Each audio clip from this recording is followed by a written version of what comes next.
Hey guys, how's it going? How to get free airline upgrades using reward points. First of all, what you need to do, you need to join a frequent flyer program. Let's say, for example, I'm using Skyscanner. Enroll in Airline's loyalty program to start earning points or mile. And that will happen if you sign up with your account at the top right and then select your account.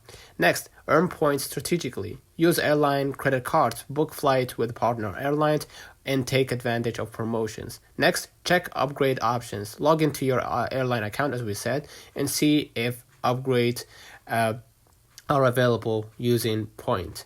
And some airlines allow you to bid for an upgrade using points. I don't know if Skyscanner supports that. In my case, I'm logging into my account so I can have access to the upgrade options, okay?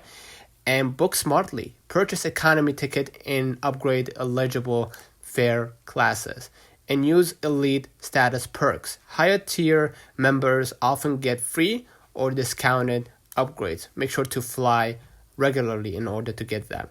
Lastly, upgrade at check-in. Okay? If unsold, right? Some airlines offer last-minute upgrades for points at the counter. Okay? Plan ahead and be flexible. Increases your chances of success. Let me know in the comments if this video helped you. Do not forget to like and subscribe. Thank you for watching.